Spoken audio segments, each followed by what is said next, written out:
Sejak dahulu kala, langit dan luar angkasa memegang peran penting dalam narasi-narasi adat, mulai dari dewa-dewa Batak hingga mitologi Yunani.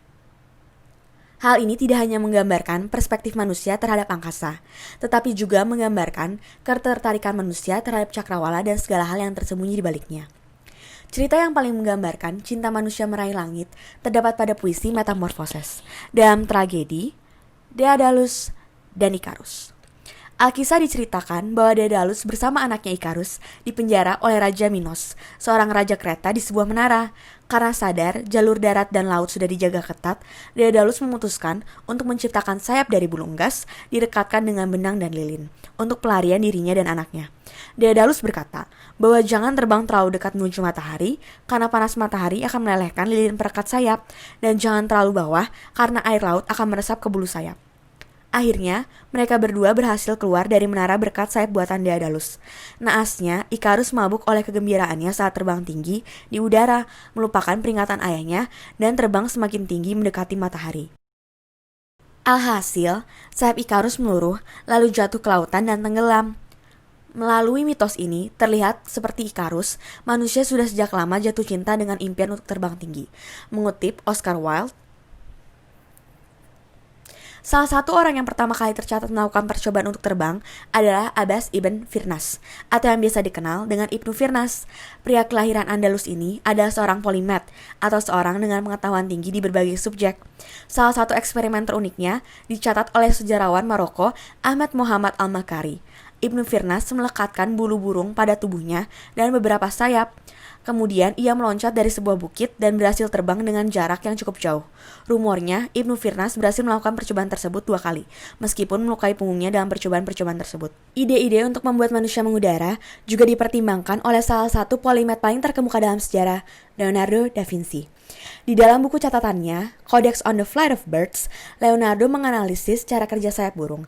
Ia membuat konsep awal dari gaya-gaya aerodinamika, center of gravity, dan center of pressure, serta mengusulkan konsep bahwa udara adalah fluida. Leonardo juga mendesain beberapa rancangan untuk terbang, terutama parasut primitif yang menginspirasi lighter than air flight.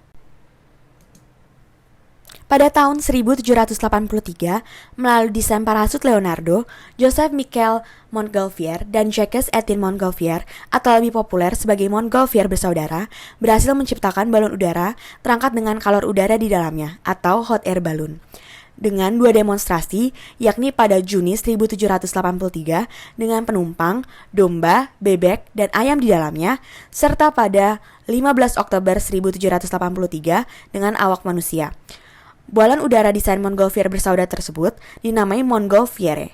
Namun, dengan mobilitas yang sangat minim, bermunculan peneliti yang tertarik melakukan riset-riset seputar heavier than air flight yang lebih serius. Salah satu peneliti yang berkecimpung di segmen ini di era tersebut adalah Sir George Cayley. Beliau adalah seorang bangsawan, ilmuwan, insinyur, dan penerbang asal Inggris. Cayley dikenal karena teorinya untuk memisahkan gaya di dalam penerbangan menjadi 4 gaya dasar, yaitu gaya angkat, gaya berat, gaya dorong, dan gaya hambat. Ia juga memperkenalkan konsep bentuk airfoil, sayap formasi dihedral, dan memperhalus konsep center of pressure. Cayley juga memperkenalkan konsep penggunaan propulsi untuk heavier than air flight. Sayangnya, riset-riset dan desain karya Cayley dan pendahulunya di masa itu hanya dianggap sekedar hobi. Kegiatan-kegiatan ini, yang sebelumnya dianggap sebagai keanehan di kalangan bangsawan, menjadi penelitian sains yang revolusioner berkat satu orang, Otto Lilienthal. Dibekali pengetahuan dan pengalamannya tentang engineering dan ornitologi, ia membangun fondasi untuk teknologi glider. Otto Lilienthal berhasil mendesain dan membangun sejumlah glider berawak dan mengajukan 25 paten desain glider. Sayangnya, beliau sendiri tidak hidup cukup lama untuk bisa melihat buah-buah kreasinya. Otto Lilienthal meninggal pada tanggal 10 Agustus 1896 dalam salah satu eksperimennya saat glider karyanya terbawa tiupan angin yang kencang. Penelitian penerbangan akhirnya mengalami dorongan yang dramatis di akhir abad ke-19. Dengan kemajuannya dipimpin oleh 2 pelopor yang sengit, Wright bersaudara dan Samuel Pierpont Langley. Pada awalnya, Wilbur dan Orville Wright hanyalah pemilik toko sepeda di Ohio, sementara Langley sudah dikenal sebagai sekretaris di Smithsonian Institution. Berbeda dengan Langley yang mendapatkan pendanaan, Wright bersaudara masih harus membangun terowongan angin dari dompet mereka sendiri. Sayangnya, sementara Langley masih kesulitan memecahkan stabilitas wahana terbangnya, Wright bersaudara berhasil mengatasi masalahnya dengan menciptakan sistem kendali 3 sumbu yang masih dipakai sampai sekarang. Dibuat dari kayu kesemara dan kain muslin, pesawat karya Wright bersaudara, kerap disebut Wright Flyer, memiliki rentang sayap 12 meter, berat sekitar 340 kg, dan di penerbangan pertamanya terbang selama 12 detik sejauh 37 meter. Di sisi lain, ada pula peneliti-peneliti yang bereksperimen dengan objek-objek lain yang bisa mengudara, yakni roket. Roket sudah digunakan untuk persenjataan sejak awal abad ke-13, seperti pada dinasti Song di Cina, kerajaan Mongol di bawah Genghis Khan, serta bagian utama artileri Inggris di perangnya melawan Napoleon di awal abad ke-19. Pada tahun 1861, William Leigh, seorang astronomi dari Skotlandia, mengusulkan penggunaan roket untuk eksplorasi luar angkasa oleh manusia. Riset-riset ekstensif seputar teknologi roket dapat ditelusuri kepada Robert H. Goddard. Dikenal sebagai founding father dari dunia roket modern, beliau membangun roket dengan bahan bakar cair pertama di dunia. Roket ini pertama kali terbang pada tahun 1926 dengan bahan bakar bensin dan oksigen cair. Goddard pun mematenkan multi-stage roket. Perkembangan teknologi roket mencapai puncaknya berkat kontribusi dari Wernher von Braun. Lahir di Viritz, pria kelahiran 1912, kerap dinobatkan sebagai pionir peroketan modern. Karir peroketannya lahir setelah ia lulus pendidikan doktoralnya di Universitas Berlin pada tahun 1934, di mana ia langsung direkrut oleh pemerintah Jerman untuk membuat senjata roket V2 yang berbahan bakar cair. V2 dengan teknologi kendali giroskopiknya yang revolusioner serta bahan bakar yang dikembangkan dari riset Goddard adalah misil balistik pertama yang dikendalikan di dunia. Setelah perang, ia direkrut pemerintah Amerika Serikat untuk mengembangkan teknologi roket. Dengan pengalamannya tentang kendali misil dan propulsinya, von Braun berhasil membuat Jupiter C dan mengirim Explorer 1, satelit pertama Amerika Serikat, pada tanggal 31 Januari 1958. Pada tahun 1960, sebagai direktur utama NASA, von Braun adalah tombak utama Amerika Serikat dalam space race dengan Uni Soviet. Kontribusinya yang signifikan dalam desain roket Saturn V dan penerbangan Apollo 11 berhasil menjadikan Amerika sebagai negara yang pertama menempatkan orang di bulan.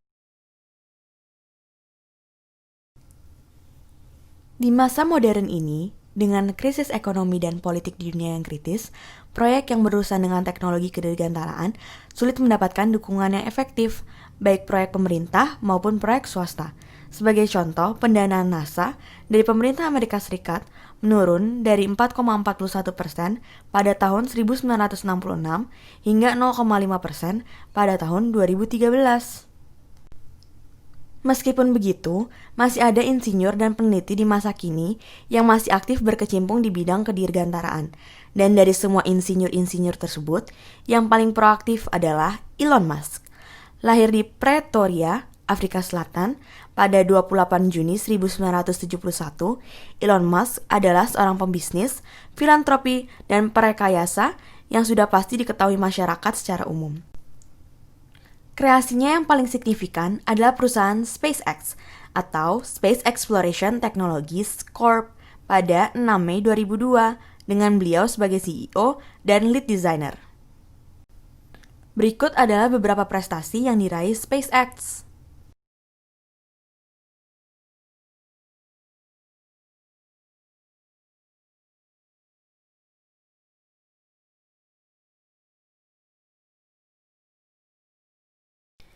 Selain di luar negeri, Indonesia memiliki cerita sendiri mengenai kisah dirgantaranya. Dengan beragam kebudayaannya, setiap adat istiadatnya, Indonesia mempunyai simbolisasinya sendiri terhadap mitologi dan cerita rakyat yang mereka ajarkan secara turun-temurun. Dari makhluk mitologi Lembuswana di Kalimantan, ke Banua Ginjang sebagai kediaman para dewa di langit oleh adat Batak, hingga Puem Palaburu sebagai penguasa langit dan bumi di adat suku Pamona di Sulawesi Tengah.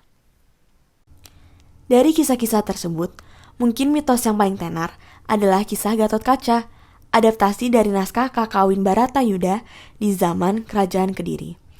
Tokoh yang sangat populer dalam pewayangan Jawa, Gatot Kaca dengan otot kawat dan tulang besinya, serta kemampuannya untuk terbang meski tidak bersayap.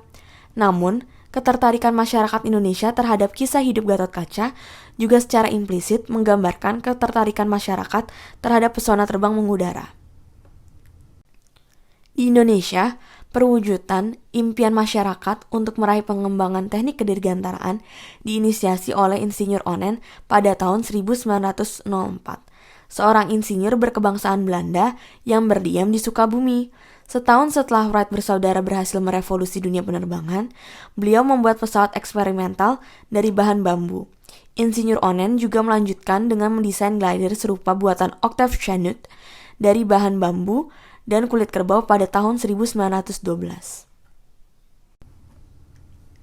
Sementara itu, di Jawa Timur, pemerintah kolonial Belanda mendirikan Proefvlieg Afdeling pada tanggal 30 Mei 1914 sebagai uji kualifikasi terbang pesawat Eropa di wilayah tropis.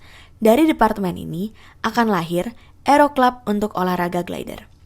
Pada tahun 1923, didirikanlah Technische Dienst Luchtvaart Afdeling di Sukamiskin, Bandung, sebelum kemudian direlokasi ke Lapangan Udara Andir pada tahun 1924. Pada periode ini, muncullah tokoh-tokoh konstruksi pesawat terbang, yakni Ahmad Taslim dan Tosin, bersama Insinyur M.V. Pettis dan L.W. Walraven. Mereka mendesain dan membuat beberapa pesawat trainer, yakni pesawat bermesin tunggal PW-1 pada September 1933 dan PW-2 pada 1934. PW-1 dibangun oleh anak bangsa di bengkel mereka di Jalan Pasir Kaliki, Bandung. Sementara itu, PW-2 sebenarnya dibangun berdasarkan pesanan seorang pembisnis yang ingin membangun industri pesawat yang sempat menarik perhatian karena rute penerbangan dari Indonesia ke Belanda. Setelah proklamasi kemerdekaan Indonesia tahun 1945, kesempatan bagi bangsa Indonesia untuk membangun industri penerbangan nasional semakin terbuka.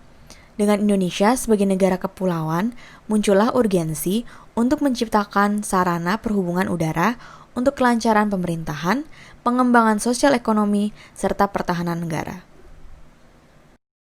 Salah satu figur paling berpengaruh dalam pengembangan industri dirgantara Indonesia adalah Laksamana Muda Udara Nurtanio Pringgo Adi Suryo. Awalnya, beliau bergabung dengan TKR Jawatan Penerbangan Cikal Bakal dari Auri di DI Yogyakarta yang dipimpin oleh Suryadi Suryadharma.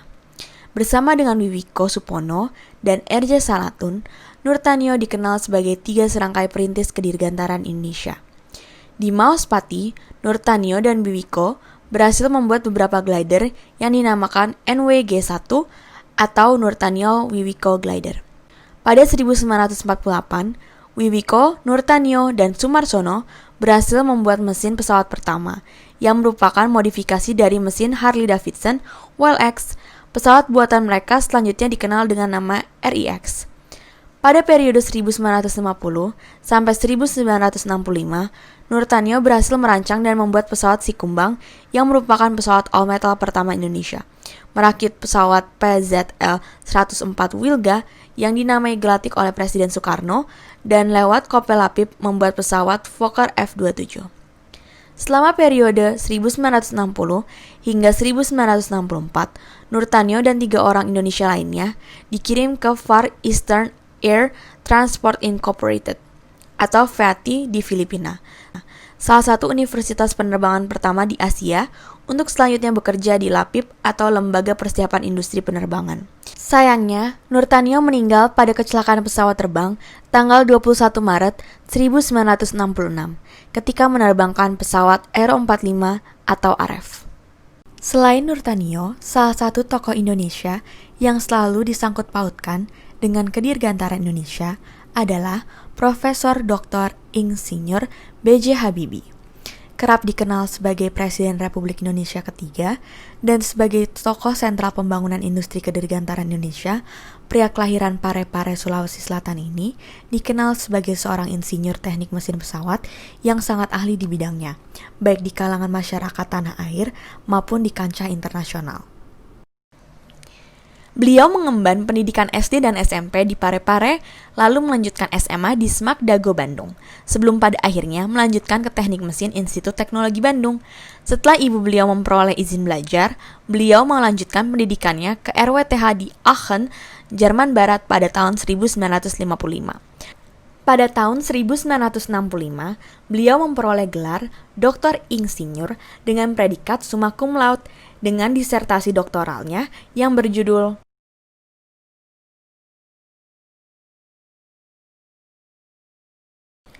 Pada awal Desember 1973, Habibie bertemu dengan Ibnu Sutowo di Düsseldorf, Jerman, di mana ia membagikan visinya kepada Habibie tentang pendirian industri pesawat terbang di Indonesia. Hasil dari pertemuan tersebut adalah penunjukan Habibie sebagai penasihat utama Pertamina dan ia diminta untuk segera kembali ke Indonesia. 2 bulan setelah pertemuannya di Düsseldorf, pada 26 Januari 1974, Habibie dipanggil oleh Presiden Soeharto, di mana beliau diangkat sebagai penasehat presiden memimpin divisi ATTP. Pada bulan September 1974, ATTP dan IPTN menandatangani perjanjian dasar kerjasama lisensi dengan Casa Spanyol untuk produksi pesawat NC212. Tetap bekerja sama dengan Casa Spanyol, IPTN juga menandatangani lisensi kerjasama dengan Casa Spanyol untuk memproduksi CN235 pada Desember 1983. Setelah proyek NC212 dan CN235 yang sukses, Habibie mendesain N250, pesawat penumpang sipil regional yang murni hasil karya pemuda bangsa. Dinamai Gatot Kaca, pesawat berkapasitas 50 penumpang ini terbang perdana selama 55 menit pada tanggal 10 Agustus 1995. Sedangkan N250-100 dengan Sandi Kerincing Wesi dengan kapasitas 68 penumpang terbang perdana pada tanggal 19 Desember 1996. Sayangnya, proyek desain dan produksi pesawat ini terpaksa harus dihentikan karena krisis moneter 1967. Di ITB, jurusan teknik yang berkecimpung dalam kedirgantaraan didirikan pada tahun 1962 dengan nama Teknik Penerbangan ITB. Dahulu bagian dari Departemen Mesin. Bagian penerbangan ini dirintis oleh Utarjo Diran dan Lim Keng Ki. Kedua tokoh ini termasuk dalam Overseas Student Scholarship Program. Pada awal 1968, melalui program ini, sejumlah mahasiswa Indonesia dikirim ke luar negeri. Beberapa karya seperti roket Ganesha X-1A pada tahun 1962 dan roket Kartika 1 pada tahun 1964 merupakan karya nyata dari teknik penerbangan ITB. Perjalanan kita untuk menjelajah langit dan angkasa belumlah selesai. Perjuangan kita baru dimulai. Terus bersama menjelajah sebagai insan pembelajar dalam nuansa kekeluargaan. Mengutip mendiang B.J. Habibie,